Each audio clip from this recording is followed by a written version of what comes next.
Hello everyone, welcome to my channel to Modi Academy, and today I will be teaching you poem number 8 from 9th grade NCERT textbook, and the poem's name is On Killing a Tree by Jeev Patel। तो ये जो poem है वो बहुत ही ज़्यादा sensitive poem है। वो एक जो ट्रीज़ जो है उन्हें हम कट कर देते हैं, उसके बाद उनकी भी फीलिंग्स होती है, उन्हें भी हर्ट होता है। सो पोएम जो है वो इस सेंसिटिव टॉपिक को एलेबरेट कर रहे हैं, दर्शा रहे हैं इस पोएम में कि हम जब ट्रीज़ कट कर देते हैं तब उन्हें कैसा फील होता है। सो ऑल इन ऑल वो ये बताने की कोशिश कर रहे हैं इस पोएम में कि हमें जब जो ट्री है हम कट कर देते हैं, उसके बाद भी उसकी मौत नहीं होती है। वो जो रूट्स उसके जो रह जाते हैं वहाँ से नए पेड़ उगना शुरू हो जाते हैं, छोटे से जो बड़े हो जाते हैं। सो इन अ वे वो बता रहे हैं, एक प्रोसेस बता रहे हैं कि हमें किस तरह से ट्री कट कर देना चाहिए ताकि उसमें जान ही ना बचे। सो जो मीनिंग इसका है वो बहुत ही डीप मीनिंग है। वो अपोज में कहना चाह रहे हैं, सार्काज़म में कहने की कोशिश कर रहे हैं कि जो ट्री है हम उन्हें कट कर देते हैं तो कैसी फीलिंग होती है, और उसकी जो पूरी जान कैसे निकाल रहे हैं हम लोग, इस तरह की जो बात है वो पोएट कह रहे हैं। So let's start the poem. It takes much time to kill a tree, not a simple jab of the knife. Will do it. It has grown, slowly consuming earth, rising out of it, feeding upon its crust, absorbing years of sunlight, air, water, and out of its leprous hide sprouting leaves।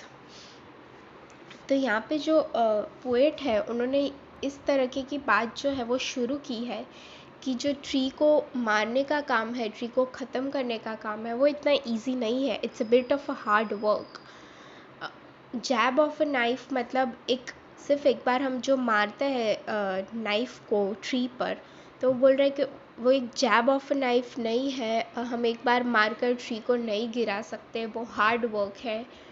वो जो tree है वो grow हुआ है अर्थ पर, अर्थ की चीज़ें consume कर कर, फीड कर कर। जैसे हमें पता है कि जो ट्री है वो सनलाइट कंज्यूम करता है, पानी जो है वो उसके जो रूट्स है वो अर्थ से कंज्यूम करते हैं, एयर उन्हें चाहिए फोटोसिंथेसिस के लिए। इस तरह की जो बात है वो जो पोएट है वो बोल रहा है। यहाँ पे लैप्रस हाइट का मतलब है, लैप्रस जो है वो एक डिज़ीज़ है जिसमें हमारी जो स्किन है वो डिसकलर्ड हो जाती है, एक अलग तरह का पैच बन जाता है स्किन पर, अलग कलर का। इसी तरह की बात वो जो ट्री पर कह रहे हैं कि लैप्रस हाइड ट्री में कई जगह पर ऐसा होता है कि कुछ जो पार्ट्स है वो डार्क ब्राउन होते हैं, कुछ लाइट ब्राउन होते हैं, कुछ ऑरेंजिश होते हैं। इस तरह की बात बोल रहे हैं कि लैप्रस हाइड। और स्प्राउटिंग लीव्स का मतलब है कि जो छोटे छोटे लीव्स जो हर जगह पर से निकलते रहते हैं, छोटी ब्रांचेस पर से या फिर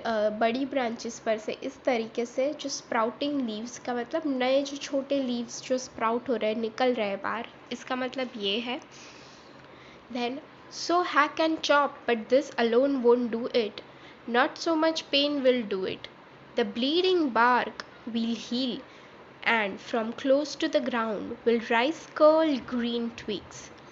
Miniature boughs, which is unchecked, will expand again to former size.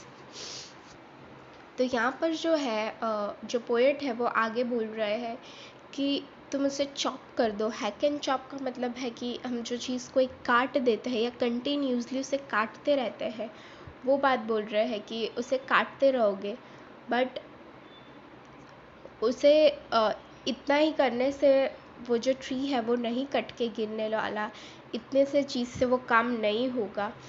उसकी जो जिस जगह से हम काट रहे हैं, अगर वो जगह हम छोड़ दे वापस से कि नहीं ये तो बहुत बड़ा जो ट्रंक है हम नहीं काट पाएंगे, इस तरह से अगर छोड़ भी दे, तो जो ब्लीडिंग बार्क है उसका मतलब है कि जैसे हम ह्यूमंस को कई जगह पर हम कट लगा दें या कुछ हो जाए तो वहाँ से खून निकलने लगता है, बट वो अपने आप हील हो जाता है। इसी तरह के बात जो पोएट है वो बोल रहा है, क्योंकि वो कंपेयर कर रहे हैं हमारे साथ, तो वो इसमें भी यही बोल रहे हैं कि हम उससे जो है कट लगा दे या कुछ काट वाट दे, बट उसका जो ब्लीडिंग बार्क है वो वापस हील हो जाएगा, वापस से ठीक हो जाएगा। और अगर काट भी दिया तो वहाँ से मिनिएचर कर्ल्स, मतलब छोटे छोटे कर्ल्स, डंडियाँ उगने लगेंगी वहाँ से, और वो एक्सपांड हो जाएगी। पहले जिस तरह का साइज़ था वो ट्री का, उस तरह से वापस एक्सपांड हो जाएगी। No, the root is to be pulled out of anchoring earth.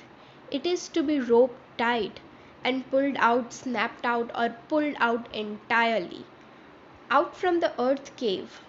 तो यहाँ जो है वो पोएट आगे बता रहे हैं कि ऐसे काट वाट देने से तो वो ट्री की जान नहीं जाएगी, वहाँ से एक नया ट्री उग जाएगा जो कटा हुआ है, वो जितना हिस्सा बच गया है रूट्स का, वहाँ से जो है वो नया ट्री उग जाएगा। तो तुम पूरे रूट से उसे निकाल दो, पूरा ही निकाल दो, ताकि वो वापस उग ना पाए। उसे अनएंकर कर लो। एंकर का मतलब है कि अच्छी तरह से वो सॉइल के साथ जुड़ा हुआ है, पूरी तरह से उसे ज़ब्त किया हुआ है, टाइटली होल्डिंग सॉइल। तो वहाँ पे जो पोएट है वो बोल रहा है कि तुम पूरी तरह से उसे रूट में से निकाल दो ताकि वो उग ना पाए। And the strength of the tree exposed, the source white and wet, the most sensitive hidden for years inside the earth.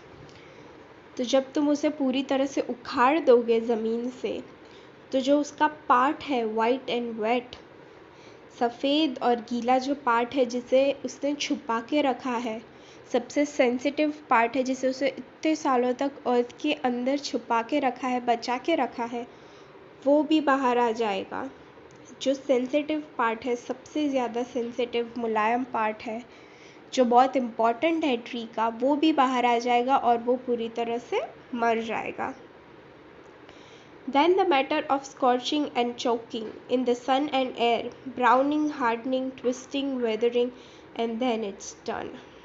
तो यहाँ पे जो है वो बोल रहा है, स्क्रॉचिंग चॉकिंग का मतलब है कि तुम उसे निकाल दोगे, टुकड़े कर दोगे, उसे ठीक से रब करोगे, अच्छी तरह से शेप दोगे, और उसके बाद जो वो है ब्राउनिंग, हार्डनिंग, ट्विस्टिंग, तो वो बोल रहा है कि इस तरीके से तुम उसका फर्नीचर बनाओगे या कुछ भी बनाओगे, उसे काटोगे, तोड़ोगे, मरोड़ोगे और उसे क्लीन करोगे, ठीक से शेप दोगे, और उसके बाद जो वो ट्री है उसकी लाइफ जो है फाइनली ओवर हो जाएगी, वो वापस नहीं ग्रो होगा, उसकी मौत हो जाएगी।